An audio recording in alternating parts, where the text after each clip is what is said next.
Breaking news చూస్తున్నాం. అగ్రరాజ్యం America ఉలిక్కిపట్టిన ఘటన జరిగింది. ఆ దేశ మాజీ అధ్యక్షుడు రిపబ్లికన్ పార్టీ అధ్యక్ష అభ్యర్థి అయిన డొనాల్డ్ ట్రంప్ పై దుండగులు కాల్పులకు పాల్పడ్డారు. పెన్సిల్వేనియాలోని బట్లర్లో జరిగిన ఎన్నికల ర్యాలీలో ప్రసంగిస్తుండగా ఈ దుశ్చర్యకు పాల్పడ్డారు. ట్రంప్కు చెవి దగ్గర తీవ్రమైన గాయమైంది, తీవ్ర రక్తస్రావమైంది.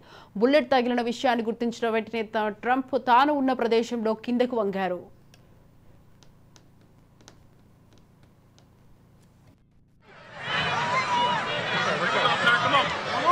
Let me get my shoes. Let me get my shoes. I got you, sir. I got you, sir. Let me get my shoes, sir. Hold on, your head is bloody. So we gotta move to the bus. Move to the bus. Let me get my shoes. Okay, my shoes down. My shoes. Watch out. Wait.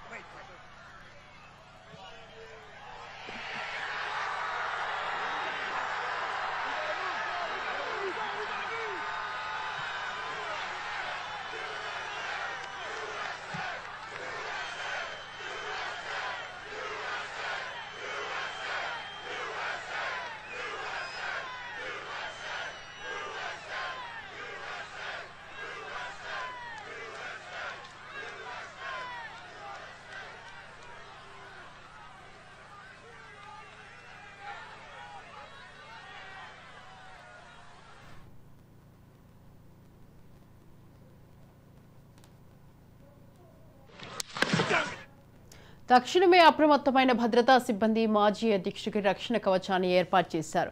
Secret service agents తక్షణమే ఆయనను హాస్పిటల్కు తరలించారు. ప్రస్తుతం ఆయన చికిత్స పొందుతున్నారు. కాగా ఈ ఘటనలో 2 వ్యక్తులు మృత్యువాత పడ్డారు. చనిపోయిన వారిలో నిందితుడు కూడా ఉండొచ్చని పోలీసులు అనుమానిస్తున్నారు. కానూహ్య రీతిలో జరిగిన కాల్పుల ఘటనతో ఎన్నికల ర్యాలీలో ఒక్కసారిగా అరుపులు, కేకలతో గందరగోళం నెలకొంది. బుల్లెట్ గాయాల పాలైన ట్రంప్ చెవి, ముఖంపై రక్తం కనిపించాయి. ఒక చేతితో చెవిని పట్టుకున్నారు. కాగా ట్రంప్ను హాస్పిటల్కు తరలిస్తున్న సమయంలో ఆయన పిడికిలి బిగించి ఎన్నికల ర్యాలీలో ప్రజలకు చూపించారు. కాగా మాజీ అధ్యక్షుడు ట్రంప్ సురక్షితంగా ఉన్నారంటూ సీక్రెట్ సర్వీస్ ఎక్స్ వేదికగా నిర్ధారించింది. ఆయన బాగానే ఉన్నారని, వైద్యులు ఆయనను పరిశీలిస్తున్నారని తెలియజేశారు. ఇక అమెరికా అధ్యక్ష ఎన్నికల బరిలో నిలిచిన డొనాల్డ్ ట్రంప్ పై కాల్పుల ఘటనను దేశ అధ్యక్షుడు జో బైడెన్ తీవ్రంగా ఖండించారు. తమ దేశంలో హింసకు తావు లేదని అభిప్రాయపడ్డారు. ఈ ఘటనపై పార్టీలకు అతీతంగా నేతలు ముక్త కంఠంతో ఖండించారు. ఘటనపై స్పందించిన బైడెన్ ఇలాంటి రాజకీయ హింసను ముందెన్నడూ చూడలేదన్నారు. ఇది అసలు తగదని, అందరూ దీన్ని ముక్త కంఠంతో ఖండించాలని పిలుపునిచ్చారు. త్వరలో ట్రంప్తో మాట్లాడతారని ఎక్స్ వేదికగా వెల్లడించారు. ట్రంప్ ఆయన కుటుంబం కోసం ఆ దేవుడిని ప్రార్థిస్తున్నారని ఉపాధ్యక్షురాలు కమలా హారిస్ పేర్కొన్నారు. ఈ అర్ధరహిత కాల్పుల ఘటనకు తీవ్రంగా ప్రభావితమైనట్టు కామెంట్ చేశారు. Watch out.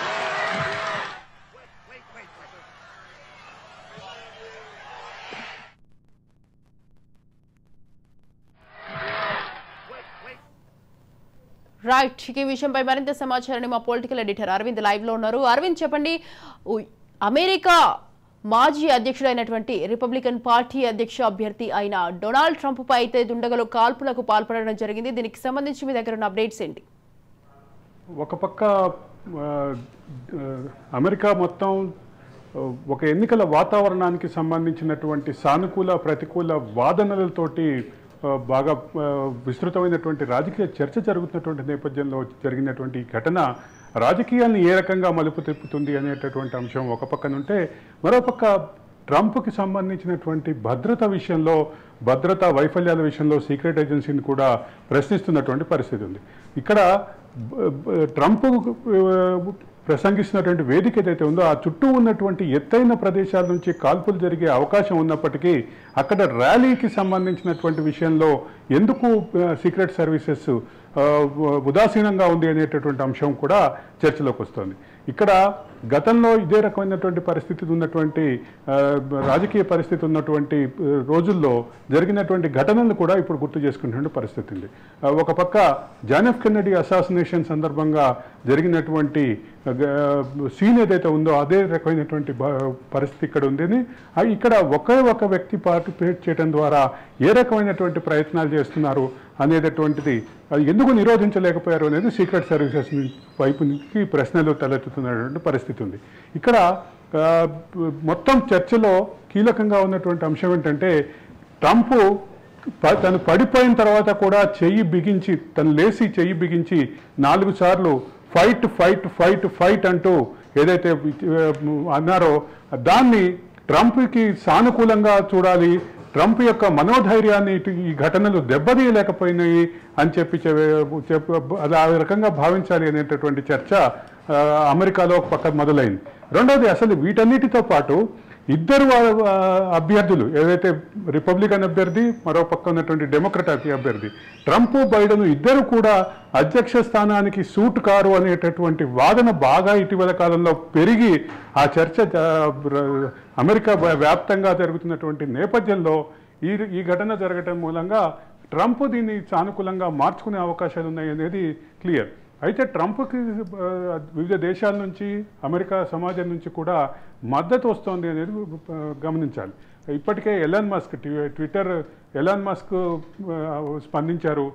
అసలు ఎలాన్ మస్క్ స్పందించడానికి సంబంధించినటువంటి అంశాన్ని ఎందుకు ప్రస్తావిస్తున్నానంటే, ఎలాన్ మస్క్ ట్రంప్ యొక్క ఆర్థికంగా అండగా ఉన్నాను, నేను ట్రంప్ని అధ్యక్ష పీఠంలో చూడాలనుకుంటున్నాను మరోసారి అని ఏదైతే వ్యాఖ్యలు చేశారో ఆ నేపథ్యంలో ఎలాన్ మస్క్కి సంబంధించిన స్పందన చూడాలి. అలాగే ప్రపంచవ్యాప్తంగా కూడా విస్తృతమైన స్పందనలు వస్తున్నాయి.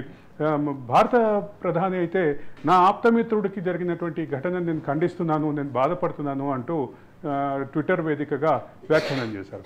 మరోపక్క జో బైడెన్, ప్రస్తుత అధ్యక్షుడు జో బైడెన్, ట్రంప్తో మాట్లాడటానికి ప్రయత్నించాను, ఆయన అందుబాటులో లేరు అనేది ఒక విషయం చెప్తూ అసలు అమెరికన్ సమాజంలో ఎన్నికల హింసకి రాజకీయ హింసకి తావు లేదు, ఇటువంటి ఘటనలు జరగటం ఖచ్చితంగా ఇబ్బందికరమైనటువంటిదే అని చెప్పి వ్యాఖ్యానించినటువంటి విషయం క్లియర్గా గమనించాలి. మరోపక్క కమలా హారిస్ స్పందించారు, మాజీ రాష్ట్రపతి బుష్ స్పందించారు, జార్జ్ బుష్ స్పందించారు, మరో మాజీ రాష్ట్రపతి బరాక్ ఒబామా స్పందించారు. రాజకీయాలకు అతీతంగా విస్తృతమైనటువంటి స్పందన అయితే వస్తుంది. ఇది రాజకీయంగా ఎటువంటి దారికి తీసుకెళ్తుంది ఈ ఘటన అనేది ప్రధానంగా అమెరికా రాజకీయాల్లో చర్చగా ఉందనేది చెప్పక తప్పదు. స్వాతి. ఎస్, అలాగే అరవింద్, ఈ ఘటనపై అయితే స్పందించిన బైడెన్ అయితే ఇంతకు ముందు అయితే ఇలాంటి రాజకీయ హింసను అయితే ముందెన్నడూ చూడలేదని అంటున్నారు. అయితే ఇది మరి అసలు తగదని, అయితే దీన్ని అయితే అందరూ ముక్త కంఠంతో ఖండించాలని అయితే పిలుపునివ్వడం జరిగింది. యా, బైడెన్ చాలా క్లియర్గా ఖండించారు. రెండోది, బైడెన్ ట్రంప్ తోటి మాట్లాడటానికి ట్రై చేస్తున్నాను, ట్రంప్ అందుబాటులోకి రాలేదు అని చెప్పి వ్యాఖ్యానం చేశారు. మరోపక్క ట్రంప్ నేను క్షేమంగానే ఉన్నాను, నన్ను రక్షించిన సీక్రెట్ సర్వీస్ ఏజెన్సీస్కి థ్యాంక్స్ అని చెప్తూ ఒక ట్వీట్ చేశారు. ఈ మొత్తం వ్యవహారంలో ఇప్పుడు కీలకంగా గమనించాల్సిన అంశం ఏంటంటే, ఇది బైడెన్ యొక్క వ్యవహార శైలి. బైడెన్ అయితే పూర్తి స్థాయిలో స్పందించారు. ఇటువంటి దానికి రాజకీయ వ్యవహారాల్లో, రాజకీయ అంశాల్లో, రాజకీయాల్లో, ఎన్నికల్లో అమెరికా సమాజంలో హింసకి తావులేదు రాజకీయాల్లోనూ ఎన్నికల్లోనూ అని చాలా క్లియర్గా చెప్పారు. మరోపక్క బైడెన్ ఏదైతే మరొక ట్రంప్ ఏదైతే మనోధైర్యం అవకాశాలు ఉన్నాయనేటువంటి వాదాన్ని కొట్టిపారేస్తూ ఆయన అక్కడ ఘటన జరిగిన వెంటనే చేయి పిడికిలి బిగించి చాలా తీవ్రమైనటువంటి స్వరంతో చాలా హై పిచ్లో ఫైట్ అని అరుస్తూ సీక్రెట్ సర్వీసెస్ ఏజెన్సీతో పాటు వెళ్ళిపోయారు.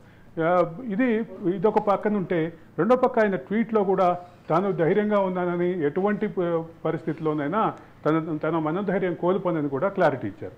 ఈ మొత్తం మీద క్లియర్గా గమనించాల్సిన అంశం ఏంటంటే, ఇద్దరు నాయకులకి సంబంధించినటువంటి మనోధైర్యం కోల్పోలేదు.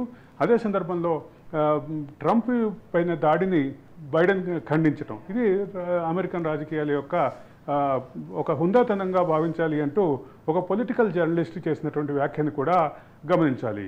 Swathi. Right, thank you Aravind, thanks for the details.